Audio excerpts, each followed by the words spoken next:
अल्लाह ही अल्लाह किया करो, दुख न किसी को दिया करो, जो दुनिया का मालिक है नाम उसी का लिया करो। अस्सलामु अलैकुम वरहमतुल्लाहि वबरकातुहू।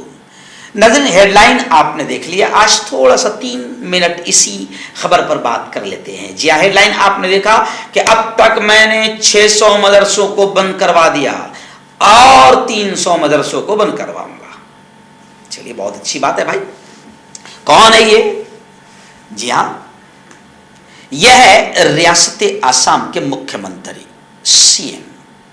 जी, आपने देखा होगा कि इन्होंने अभी तक जहरी उगला है, बल्कि ये इतने जहरीले हैं कि कोबरा भी इनके सामने फेल है। जी हाँ, बड़े से बड़े जहरीले सांप इनके जबान के जहर के सामने फेल है। कर्नाटक में भी ये गए, बहुत जहर उगला। इनका नाम है, आसाम के वजीर आला है, आसाम के मुख्यमंत्री है बिस्वा। जी हाँ, कर्नाटक में भी कितना जहर उगला इन्होंने। मुसलमान बेटियों के खिलाफ जहर उगला, मुसलमानों के खिलाफ जहर उगला, लेकिन कर्नाटक के हिंदुओं ने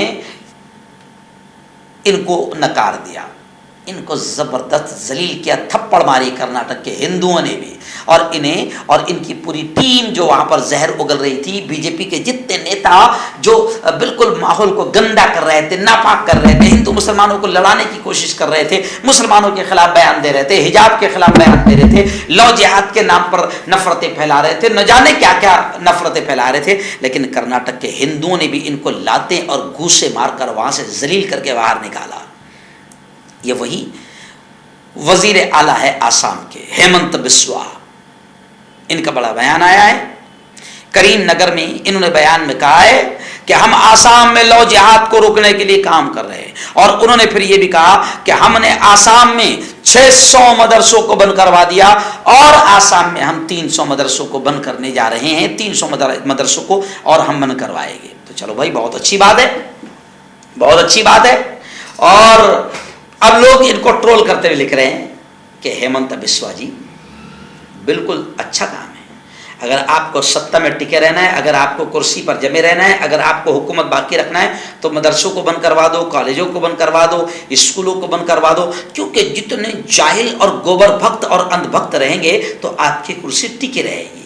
बल्कि लोग इन्हें ट्रोल करते हुए लिख रहे हैं कि हेमंत बिस्वा जी, बिल्कुल सही कहा आपने, कर्नाटक में पढ़े लिखे लोग हैं तो आपको वहां से लात मारकर बाहर कर दिया। केरला में कभी आपकी हुकूमत, आपकी पार्टी नहीं जीतती, क्योंकि आपके ही एक बीजेपी के ही एक लीडर ने कहा था कि केरला में हमारी पार्टी इसलिए नहीं जीतती क्योंकि यहाँ पर लोग पढ़े लिखे हैं। तो हेमंत बिस्वा जी, आपको शायद फार्मूला समझ में आ गया होगा, इसलिए आप मदरसों को बंद करना चाहते हैं, क्योंकि आप चाहते हैं जितने जाहिल, अनभक्त, गोबर भक्त रहेंगे तो तब तक के बीजेपी की हुकूमत बनी रहेगी।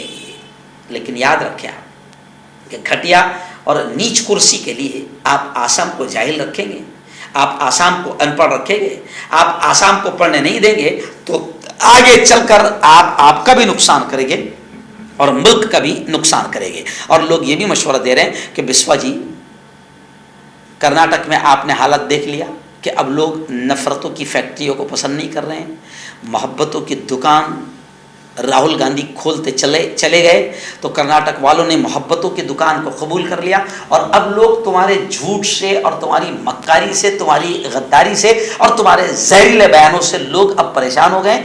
आसाम में भी अगर आप रहना चाहते हो तो फिर मोहब्बतों की राहुल गांधी वाली दुकान खोलो और ये कोबरा की तरह जहर उगलना बंद करो, तो आसाम में टिके रहोगे और जिंदगी में भी सुकून से रहोगे और मरने के बाद भी आत्मा को शांति मिलेगी। क्योंकि ऐसे लोग जो जहर फैला रहे हैं, अब मुल्क इनको देख चुका है, जान चुका है।